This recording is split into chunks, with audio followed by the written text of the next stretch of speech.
The oldest joke in the recording process is, what does a producer do? And the answer from everybody is, I don't know. Hi there. Welcome to Artist in Residence, Living Creatively in the Middle. I am Jason Alberty, and as always, I am speaking to electronics countermeasure specialist and occasional mime wrangler, Gerard Estella, where we discuss what it's like to be creative in the middle of everything. So, Gerard, I have a really easy question for you today. Good, because it's been a long day. It has. So this will be a nice, easy one to just knock right out of the Yes. park. What are the sorts of things you need to keep in mind when you produce a song? Oh, Okay, it's actually not that hard. I'll try Okay. again later. No. Okay, what the hardest part is to keep reminding yourself it's not that hard. The number one issue is to not overproduce.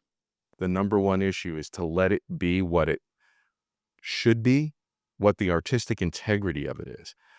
You have to stop thinking about schedules, budgets, musicians. Is this the right arrangement? Does the artist feel good enough to really give it their best performance? You get rid of all of that. The only thing that really should be focused on is, does the artistic integrity of the tune come across? Because mistakes are good.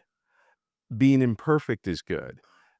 Going and saying, hey, you know what I really need to do is I'm going to have it so tight. Everything's going to be so tight, leaves no place for what I like to say is the little creative nuggets that happen.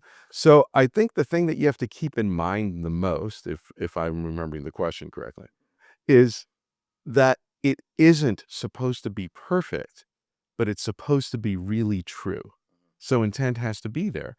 So for producer, which is that same word is used in different contexts nowadays. Like, producers are people that might make the tune, write the song, bring somebody in, sing it, they mix it, they master it, and they set everything else off. That's a modern producer, which is basically like everything but the vocalist. A different producer, the old school producer, raising my hand, old school, is somebody who's working with an artist to enable the artist to actually be the best version of themselves and give them an area to let somebody else worry. Really, the oldest joke in the recording process is, what does a producer do? And the answer from everybody is, I don't know, right? Right. What they're really supposed to do is remember the number one thing. What is the artistic intent of the song? Which is different than what's the artistic intent of the artist. And it's very different than, are the levels right? Does it sound good? Da. But all of those other parts answer is the integrity of the song being there. So the hardest part is remembering that it isn't all those other things. That it isn't like, I remember sessions where tangent, I remember sessions where it would be like, because the budgets were there, you know, the label would be like, here's $200,000. You guys are locked in a studio for like 4 or 5 months. You spend a week getting the right snare sound. Right. Nowadays, it's sort of like, if you're not using synthetic and you're actually recording somebody, you got a couple of hours to set up a really good drum sound, as good as it gets.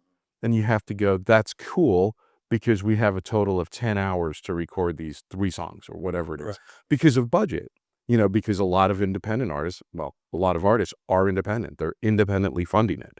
And there's nobody sitting there going, I'm going to give you $100,000 to record 3 songs. Some people do, but not many at all. By the way, certainly not many in the middle.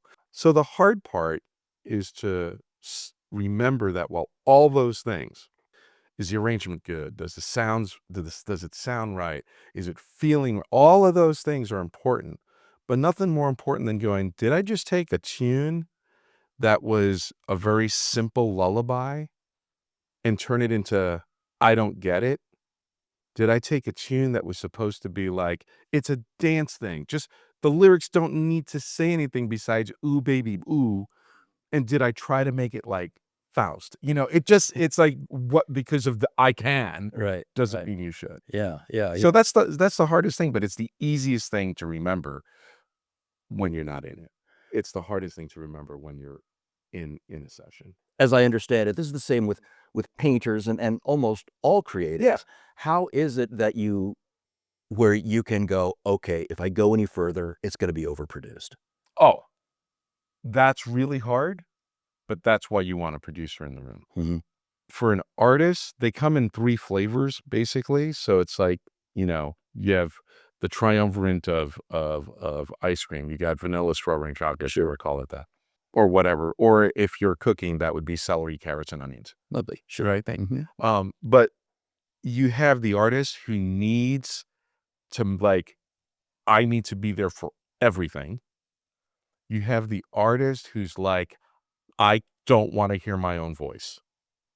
Like, there's a number of singers who on playback are like deadly, like they can't hear anything else because they're like, I sound so bad. Right. Right. Right. And they eventually get to be the third category, which is, okay, I've got a really strong opinion about my performance, my art, but I'm going to trust somebody else to guide me so that I don't keep, like, overproducing it, or Yeah. I don't keep trying to make it something better because in my head it can't be done, right? Right. It's one of the reasons stylistically, by the way, side note, yet again, another tangent, but for me, stylistically, I like to record a lot off the floor. So, what that means is I'll bring, like, if it's an artist that's going to have a rhythm section, drums, bass, maybe a couple of other instruments that are just playing rhythmic, and, maybe an ornamental, like a guitar part that's ornamental or a keyboard part that's ornamental. I record all of those musicians playing at the same time. Instead of doing the layer cake where we'll record all the drums and then we'll record the bit. You get cleaner recordings the second way. There's nothing wrong with it. It's just how you like to work. You get cleaner recordings. You have separation, a lot more separation, where you may not have the bleed of, the guitar cabinet that has a mic in front of it and it's screaming, but you can still hear some of the drums in the background if you don't have enough isolated lockers. So people who record at home, they'll know exactly what that is. And everybody tries to be like, ooh, I got to record everything separately. That's cool. The reason why I like to work off the floor is because it'll be like, let's play the tune 3 or 4 times. If the artist is the vocalist, they're singing a temp track, even if they're playing. Put a microphone in front of them, even if they're playing. They'll probably record it over again. In some cases, they're like, oh shit, that really worked. Because to them, they're now performing. They're not recording. In their mix, in their headphones, they hear something that used to be maybe an acoustic guitar with them singing or a piano part, or they produce the demo at home on their laptop and they've got all this stuff. Yeah. Now I've got a room of musicians who interpret those things. And it's just the energy off that floor that you go, all right, let's try it a little bit slower. Let's change the arrangement a little bit. Let's just do that again. Okay, you listen back, 90% of the time, everybody will go, it's take that. It's that one. Because it feels right. Okay. When you do that, the artist is like, you don't, I can't even tell you how many times I get man, that's incredible. We're done. And I'm like, no, we're not. But it sounds to you like it's done. Yeah. So how much more do we need to mess with it? Yeah. Right. So the idea of how do you know when it's done? The producer needs to put first in their mind, is the artistic integrity of the song being met? If it's a little ballad, and the person who's singing it has that vulnerable quality, right? So, like, Adele can do vulnerable, Mm-hmm. but she does vulnerable large. Yeah. Her voice can be tiny as Adele, Right. but her voice is a gift from God to be, I fill the spectrum, right? Right. But if you have somebody like Krauss, Alison Krauss, it's like butter, but it's like this little blended angel. It's like her voice is incredibly pure, incredibly rounded. You're not gonna get her to be like raspy, "Rah," right? Right. So what you end up doing is going, where's that? The artistic integrity of the lyric and the performance. If you've got that with a backing track that really accentuates it and gives it a foundation, you're done. Awesome. studio tricks are studio tricks, surrounded by stuff. I can spend 3 hours mixing a tune, or I can spend 3 days mixing a tune. Right. The hardest part for me is going, I think I'm doing this for me. Mm. Like, I'm really cleaning this up and getting it all polished, or, I'm going to leave it too rustic. I'm going to leave it too unpolished.